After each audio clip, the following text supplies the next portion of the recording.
Bicameral Conference Committee, normally ang budget ay dadaan sa committee deliberations, mga kababayan. May mga committee yan, di ba? Yung Committee on Appropriations. Yung Committee on Appropriations, meron niya mga subcommittees. Si Jorge Garcia ng COMELEC, pupunta siya doon sa subcommittee on elections or suffrage or COMELEC. So doon siya magdi-defend ng kanyang budget. Okay? Doon siya magdi-defend ng kanyang budget. Pagkatapos ng committee level, lalabas tayo doon sa plenaryo. Yung karamihan na, nandun na lahat. So dadaan yun sa first reading, second reading, and third reading. Ganon din sa Senado. So lahat ng, alam nyo mga kababayan, kung ako ang secretary ng, example, secretary ako ng Department of Tourism, pupunta ako sa House of Representatives, doon ako sa Subcommittee on Tourism, Subcommittee on DOT, magdi-depend ako doon ng budget namin.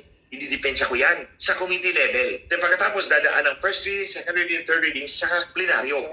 Babalik ulit ako dun sa Senado. Doon na naman ako sa committee level. Magdi-defend na naman ako doon. So, ibig sabihin yung pondo mo, yung program mo, 2 beses mong ididepensa yan. Magdepensa ka sa House, magdepensa ka rin sa Senate subcommittee level. Tapos, pagkatapos yan, at tukulong ka na naman sa plenaryo ng Senado, first reading, second reading, third reading. Hindi magkapareho, mangyayari hindi magkapareho yung version ng House at version ng Senado. So, ang gagawa niyan, gagawa ng Bicameral Conference Committee. Ito so galing committee level, magkabilang House, committee level, plenary, first reading, second reading, third reading. Tapos pag hindi magtugma, pupunta ka ng isang committee. Ito yung Bicameral Conference Committee. May congressman doon, may senators doon. Doon na nila aayusin, nandun ang malaking budget magic, mga kababayan. Siyempre, ang itatalaga ng Speaker Tambi, yung mga katiwala niya.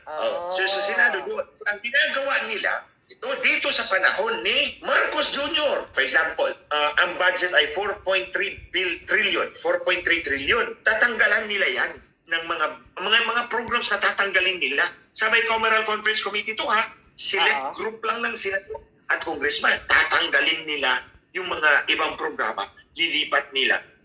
Tatanggalin nila tapos dadagdagan nila na wala na yan sa original na programa ng DOT ng departamento ko. O wala na yan. So, may mga programa doon na tatanggalin, tapos lalagyan nila ng kanilang programa na hindi naaayon sa agenda ng departamento ko. So, sa halip, gumawa ako ng, for example, DepEd ako. DepEd ako. Sekretary ako ng DepEd. Gusto ko maglagay ng school bus system sa buong Pilipinas. Pagdating sa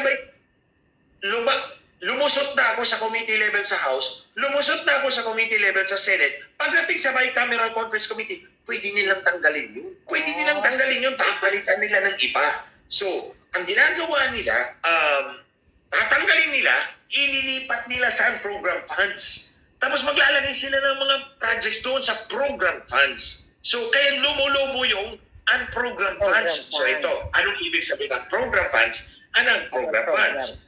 Yung program funds, yun yung supported by actual income of the government. So, kaya ang program funds, di ba, ang budget natin declare mga kababayan, 5 trillion plus. Tandaan yung 5 trillion plus. O 5.7. Ang program lang dyan is about 4.9, 4.6, or 4.9. O 4.9 lang ang program dyan. Ibig sabihin, 4.9 trillion pesos lang ang kikitain ng gobyerno from the Bureau of Internal Revenue, Bureau of Customs, and other sources of income ng gobyerno. So, yung 4.9, kaya tawag doon program funds. Program funds kasi nakaprogram siya doon sa income. May income ang gobyerno up to 4.9 trillion. So, ang gagawin ng mga members sa Bicameral Conference Committee, mga kababayan, tatanggalin yung mga nandun sa program funds, ilalagay sa program, tapos sisingitan nila ng kanilang mga pet projects, yung mga netting ng bukid. Malaki ang korupsyon dyan. Nakikita nyo, pag dumaan kayo sa may mga bangin-bangin, may net yung bukid. Yan, managlalagay ng net, malaking nakaw ng pera yan. Project yan ng mga kawatan. Yung mga kalsada na maayos pa, titiyakin, sisintuin ulit. Ay, kawat yan mga kababayan. Pag-uwi ng bagong kalsada, flood control, dredging. Hindi mo ma-quantify kung ilang silt ang nakuha. hindi mo nababantayan yan. So madaling nakawin ng pera dyan. So yun yung mga isisingit doon sa program. Ibig sabihin, yung project na gustong nakawin ang pera, ilalagay doon sa siguradong may pera. Program kasi may pera galing sa Bureau of Immigration, Bureau of Treasury, Bureau of Internal Revenue, Bureau of Customs. Ang mga worthwhile project tulad ng school bus ko na hindi kikita, ilalagay doon sa unprogrammed funds. So ang unprogrammed funds, papandingan lang yan kung lalagpas ang kita ng BIR, lalagpas ang kita ng Bureau of Customs. Ito masahol mga kababayan, uutangin to fund the unprogrammed funds. You see, dun ang malaking nakaw. Imagine yung magnanakaw mga kababayan, isisingit nila yung mga project na nanakawin doon sa siguradong may pondo. Tapos yung mga worthwhile na project, ipababa dito sa unprogrammed funds. Tapos uutangin sa IMF, uutangin sa World Bank, uutangin sa Asian Development. Kaya, ang budget natin mga kababayan, 5.7 trillion, pero ang kita lang natin, 4.9 trillion. 800 billion ang uutangin natin. Kasi yung mga tamang proyekto, pinaba sa unprogrammed funds, uutangin. Yung mga nakaw na project, isisingit doon sa may pundo na talaga para masigurong may kita ang mga hinayupa. So ito, panahon ni President Duterte, mababa ang unprogrammed funds. Pagdating sa panahon ni Ngitbo, sumipa to 800 billion pesos ang 2022. Sa panahon ni President Duterte, between 100 to 200 billion lang yan. 100 kunti to 200 lang kay PRRD pala. ang program funds. Pag sa dating ni Marcos, I think yung 2024, itong taon na to, 800 billion or 700 billion. 800 billion na. 800. Kasi from 5.7 minus 4.9. Yun yung explanation kahapon ni Congressman Sid Ungab na mukhang hindi naintindihan ng maraming.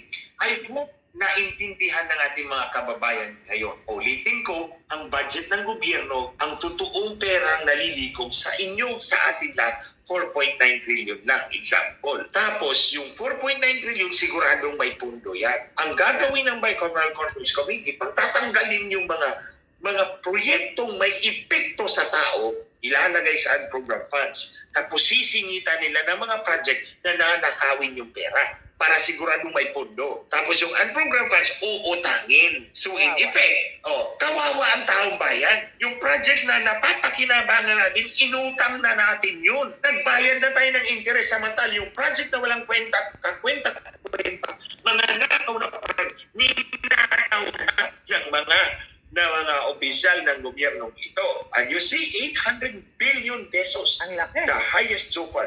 In short, mga kababayan, that's what you call budget deficit. No government will survive na continuous yung budget deficit. You see, the American government, the American government is hard-pressed kasi for a long time, always deficit. Hindi dapat yan ang gagawin ng gobyerno. Dapat balanse. Gagastos tayo sa kung anong pera meron tayo. Ang problema, hindi kontento, gustong nakawin. Example, COMELEC, ang budget, 40 billion pesos to run an election. Sobrang mahal. Sa hybrid election system, mga kababayan, malaki na ang kalahati niya. Mahal na nga ang 20 billion sa hybrid election system. Pero ito ngayon, automated, 40 billion pesos. 40 Hindi pa kasali billion, ang 12 billion na nilaan para sa plebisito na binabalak nitong mga walang hiya. Yung 12 billion, mga kababayan, wala yan sa committee level discussion sa House of Representatives. Tulad ng sinabi ko kanina, nung pumunta si Jorge Garcia, si George Garcia, pumunta dito, doon, 2 billion lang yan. Tapos dito sa Senate, ganun din. Pag akyat sa Bicameral Conference Committee, dinagdagan ng 12 billion. Naging 14. Diba? Dinagdagan ng 12 billion. Yeah. Umugot doon sa program funds. You see, umugot sa program funds, nilipat sa COMELEC, yung 12 billion na hinugot nila doon, bakante, na wala ng pondo, binaba sa unprogrammed funds. Yeah. Tapos, Grabe, ganyan ang paraan. Ang paraan ng Congress pala kung paano nila nanakawin ang budget, ang pundo. Ayan, pinapaliwanag ni Atty. Glenn Chong. Grabe talaga. Itong administrasyon talaga ng Marcos. Tingnan nyo, grabe ang laki na ng budget ng Comelec. Tumataas ng tumataas. Mga hinayupak talagang garapala ng mga animal na mga magnanakaw sa Kongreso. Kawawa ang mga tao.